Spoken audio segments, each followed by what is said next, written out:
Hi, for today's project, we're going to make a ultraviolet LED strip glow jar, and we'll use that for recharging our ice fishing jigs, and it will hook up to your battery of your fish finder and still allow your fish finder to hook up to it as well. So hope you enjoy the project. Okay, for today's project, to make a glow cup for ice fishing, we'll need some basic electrical items. We need some shrink tubes, two different colors of wire, small gauge. These are about 36 inches long. We need a switch. You can use a toggle switch. This is the type of switch I chose to use for this. A couple of wires that are about 10 inches long. That's for the lead solder onto the light strip. This light strip is an ultraviolet LED light strip. Some dielectrical grease, solder, soldering gun, wet sponge for the solder. We're going to need a container. This was from the Dollar Tree. I think it had like a lotion in it. I just got it because it was solid and I really didn't care what was in it. I just got rid of it. But so container cost $1. The battery that you're going to use for your fish finder, a jig that glows in the dark to test it out, some wire cutters and crimpers, razor blade, super glue, Sharpie, a heat gun for the shrink tube, or a lighter if you want to use that. I'm going to use about, I think that's about an eighth inch drill bit, and then a stepper drill bit that on its widest setting should fit this.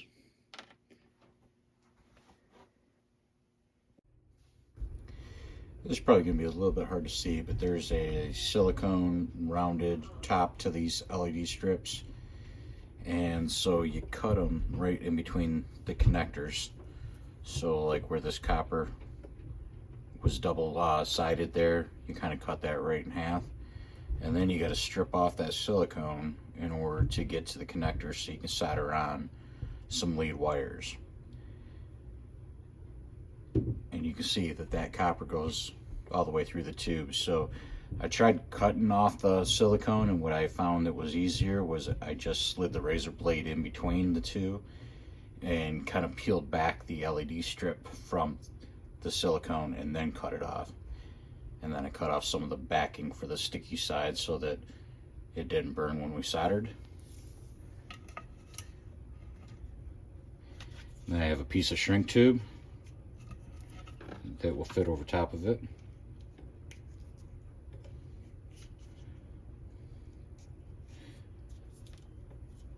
Maybe. I guess we'll put that on at the end then. And then I have a couple of lead wires, about 10 inches long, all stripped in or stripped off. Real short segments for connecting these, a little bit longer on the other end when we make our other connections. So I'll get the soldering iron plugged in and we'll solder those two on. Let's take the battery and we'll test it out and make sure it works.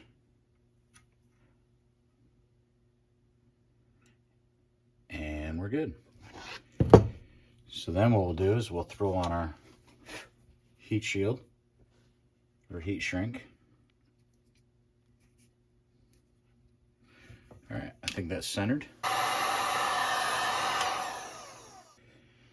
So now what we're ready to do is drill a hole for our switch, and all I did for that was just take the prong in the middle and kind of line it up with my eyes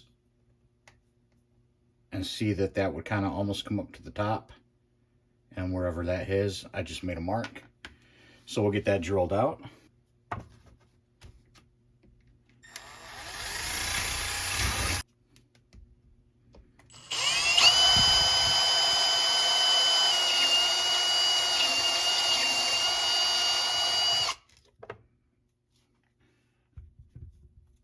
Perfect. All right, I'm gonna get that all cleaned up and we'll be right back. Okay, I got that hole cleaned up a little bit. This was actually a double-sided container. That's kind of odd. So what I'm going to do is I'm going to start peeling this self-adhesive back, and I'm going to wrap it around in there, and I'm going to stay away from the hole. So when I get up to the hole, come back a little ways, and I'll just try to wrap it around the top of it. Kind of wants to do its own thing, so it's a fight to keep it in line. Make sure it still works. Okay. And what I'm going to do is I'm just going to super glue these in and just put a couple dabs of super glue along it and make sure it doesn't move around anymore.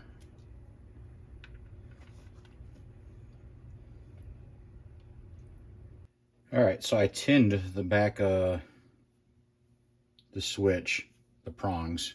Also bent them to give a smaller profile. So now we just have to work this in there. Alright, after a bit of finagling, we got that in there. Now we need a hole, or 2 holes, one to run each wire out.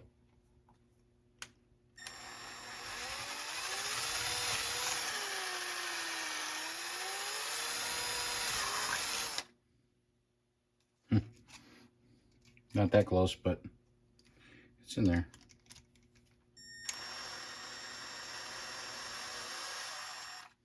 So I ought to be able to put the next one slightly higher.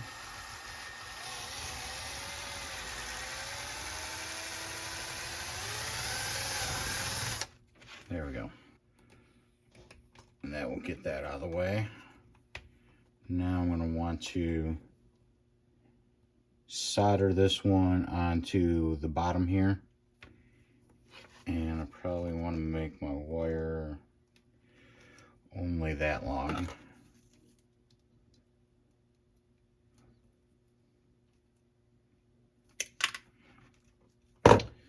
Alright, so I'm going to do this solder off camera because it's going to take me forever.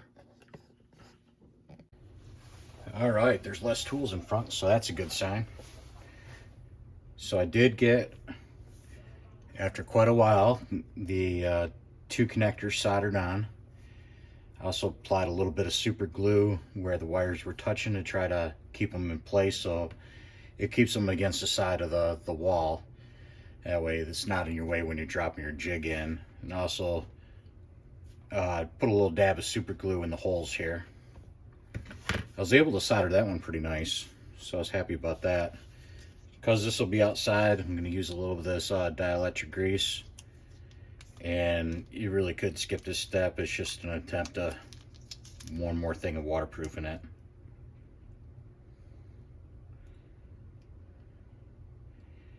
And put a little dab on there.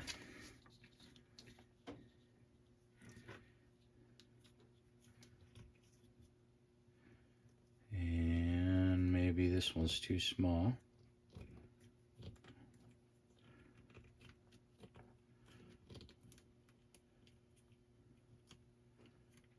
Oh, we got her on. Alright, so I'm ready to heat shrink that one.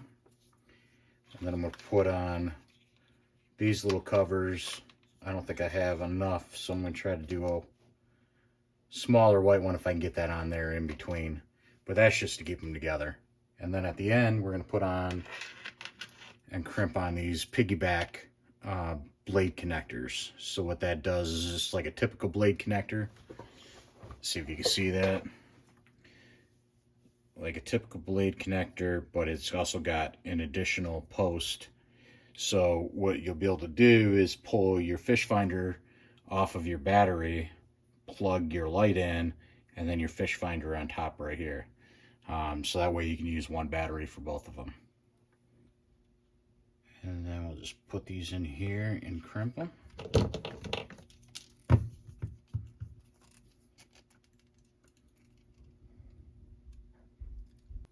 Okay, we're ready to test this out and see if it worked. We'll hook up the battery.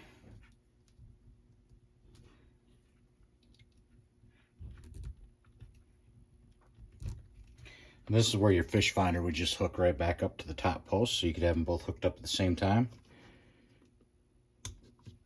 And light comes on. And we're going to test out a glow-in-the-dark jig. Alright, to top this project off, I'm going to wrap the cord, put the cap on.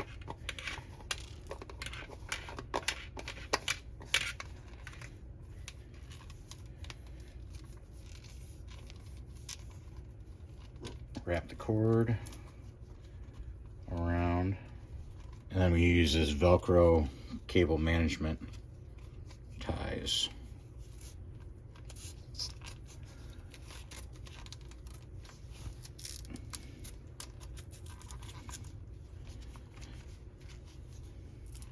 Just to keep that nice and secure, and that's ready to go in the fish finder bag along with the battery and the rest of the stuff.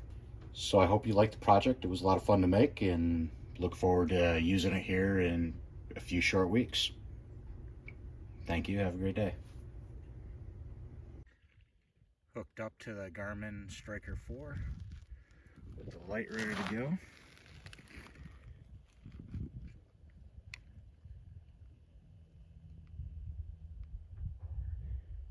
And it's probably hard to see on camera, but I can tell it's glowing already.